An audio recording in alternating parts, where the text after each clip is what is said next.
The new season of Love During Lockup is finally here, and I want to talk about Ayonna and Jamal. So, Ayonna is 27 years old. She's dating Jamal, who is 36, and he's been locked up for the past 3 years because he was arrested for drug possession. And she's a stripper and a mom of 2 children.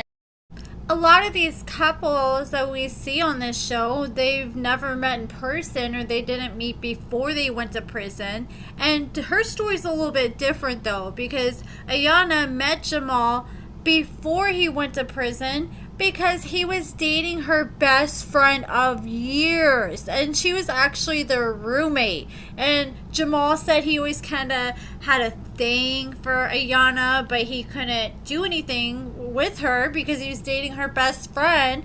And then once they broke up, she started talking to him, and her best friend found out, and they ended up throwing hands. And they show a short video clip where she's out in the street fighting this girl and just doing the absolute most.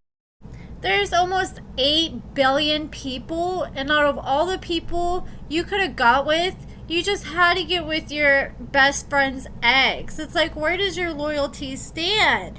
So she was over at her apartment and she needed to go to work. And Ayonna does not have her license because she's gotten a few DUIs. So she had to have her friend pick her up. And I don't know if any of you guys recognized who her friend is, but she's actually a reality star herself. She was on Jocelyn's Cabaret for a few seasons.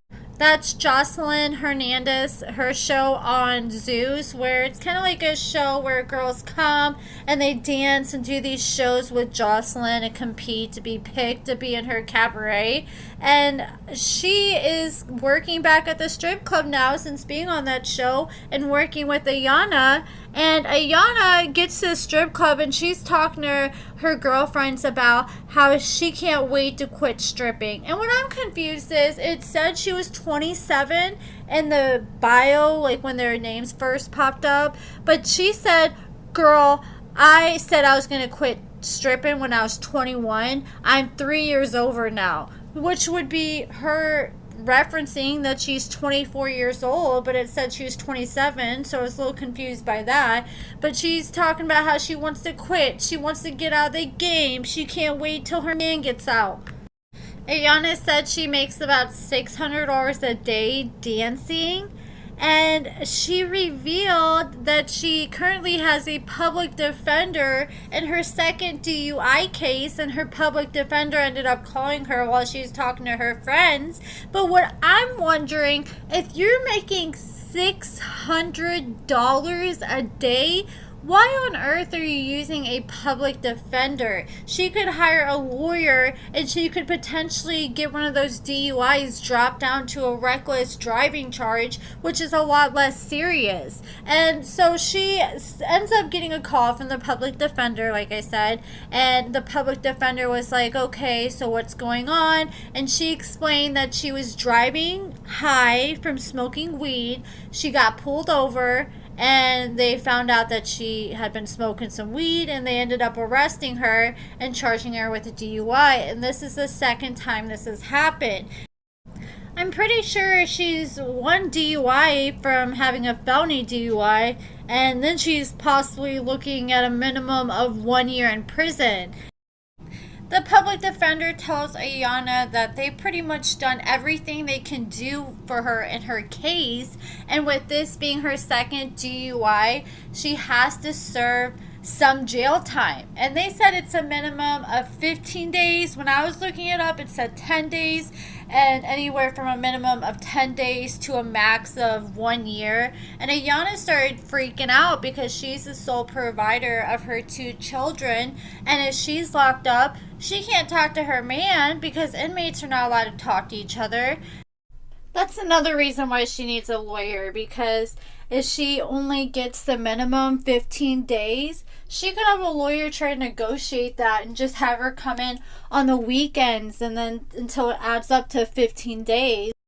I've seen the courts wanting to do that with people numerous times who had small sentences, and that way it won't be such a big ordeal. She can find childcare on the weekends, and then she can still work during the week. So that was pretty much everything with Ayonna and Jamal's storyline for this episode. Now I want to talk about Tenny and Rob. So I pretty much already talked about them in the first episode for like the first half of the episode when they showed the sneak peek of the episode a few weeks ago. But I just want to talk about what they didn't show in that sneak peek, what happened after that. So as we know, Tenny is the mother of 2 kids. Rob is serving an 18-year sentence. They look cute together when you first look at them. I think they make sense when you look at them together as a couple. I mean, she's a beautiful girl. I'm not sure why she wants to be with an inmate. But what throws me off guard is the fact that this man has cameras throughout her whole house and keeps tabs of her 24/7. And even though there's not cameras in the children's room, they're still throughout the house all day, and he keeps tabs on them. And I just think it's a little too much for someone that hasn't even really met your children outside of prison and giving them way too much access. And I just think that's way too controlling and dangerous. And they ended up showing Tenny packing her 2 children into her car to go visit Rob in prison. While she's on the way, she suddenly gets a call from Rob, and he's like, "Hey baby, I know you're on your way up here, but I just want to let you know when you get here, I gotta talk to you about something." And she's like, "Okay." And when she gets there, her 2 children are right beside her, and Rob doesn't end up bringing up what he said he was going to talk to her about at all. And he told the producers there's one big thing that he's been keeping from Tenny, and it's the only secret that he's yet to tell her. But he says every time he gets close to telling her, he chickens out. And again, he chickens out. And she thinks it might be because her children were there. But I don't know. I wonder what it's going to be. Some people are like, maybe he's got him a prison boyfriend. I don't know. But I wonder if maybe he has a kid or something. Or maybe his prison release date is going to be later than she thought. I don't know. Let me know what you guys think. And what did you guys think of the first episode of this season in the comments below. It looks like a few of the inmates are going to get out early on in this season compared to waiting till like the last episode or the episode before the last episode like they usually do. It looks like Candace is going to get out pretty early this season, which will be nice because her and her man storyline looks like it's going to be interesting. And I just can't do a whole season of phone calls. I need inmates to get out and act a fool so we can have some drama going on.